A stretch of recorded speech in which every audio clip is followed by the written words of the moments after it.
Film o pierwszej krościckiej szkole skończył się protokołem wizytacyjnym z 1814 roku, który informował, że budynek szkolny jest nowo wybudowany. Dzisiaj lecimy dalej z drugą krościcką szkołą. Kolejny protokół wizytacyjny z czerwca 1815 roku jest ciekawszy protokoły, których cytał i który dotyczył krościckiej szkoły, a w zasadzie tutejszego poziomu nauczania. Zacytujmy więc opolskiego inspektora szkolnego Paula, autora tego sprawozdania. Nie jest łatwo znaleźć gorszą szkołę niż tutejsza. Dzieci, które się tu spotyka, ściśle mówiąc, nie nauczyły się nic i takich nie jest wcale mało.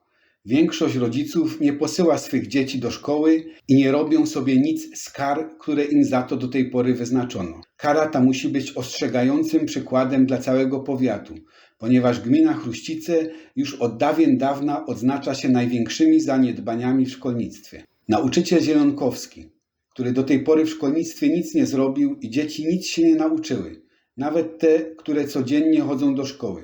To jest wyraźnym dowodem, że albo brakuje mu potrzebnej wiedzy, albo pracowitości. Z jego powodu nie chcemy tych dzieci dalej zaniedbywać. Dlatego inspektor zwolnił go ze służby i zlecił mu szukanie innej pracy. Choć inspektor Paul zwolnił na miejscu nauczyciela Zielonkowskiego, to musiał jednak cofnąć swoją decyzję, bo nie był do tego upoważniony i nie zostały zachowane formalne kroki wymagane w takim przypadku. Zielonkowski uczył w Krościcach jeszcze 5 lat do 6 kwietnia 1820 roku, kiedy to nieoczekiwanie zmarł w wieku 36 lat.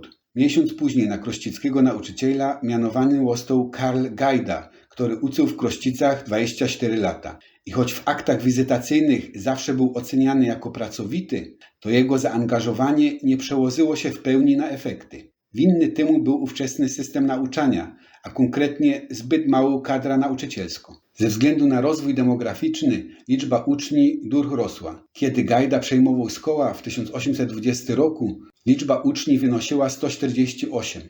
24 lata później, krótko przed jego przedwczesną śmiercią, uczniów było 354. Mimo tego ilość nauczycieli w Krościcach się nie zmieniła. Przez całe te lata Gajda miał do pomocy ino jednego adiuwanta. I to też nie zawsze, bo były lata, że posada adiuwanta nie była zajęta.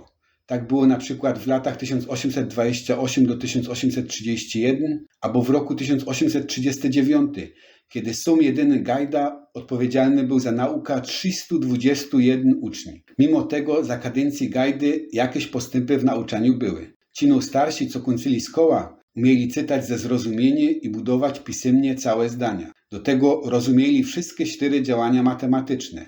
Przez wszystkie te lata stan budynku szkolnego oceniany był jako dobry. Karl Gajda zmarł w 1844 roku w wieku 44 lat na tyfus. Od 1 kwietnia 1844 roku nowy Hauptlehrery był Aleksander Denisz. Denisz kierownikiem szkoły był przez kolejne 32 lata. Przez pierwsze 20 lat jego kadencji liczba uczniów wahała się między 287 a 344. Jeden nauczyciel, który miał do pomocy jednego adiuwanta, kans wskórać nie umiał, ale w protokołach wizytacyjnych inspektor pisał często, że dzieci, które na początku edukacji poradziły gadać ino po polsku, po ukończeniu szkoły umiały się porozumieć w języku niemieckim. A to był cel minimum ówczesnej oświaty w rejencji opolskiej. O budynku szkolnym możemy przeczytać, że był w dobrym stanie i posiadał 2 pomieszczenia klasowe i 2 mieszkania dla nauczyciela i dla adiuwanta. W związku z rozwojem demograficznym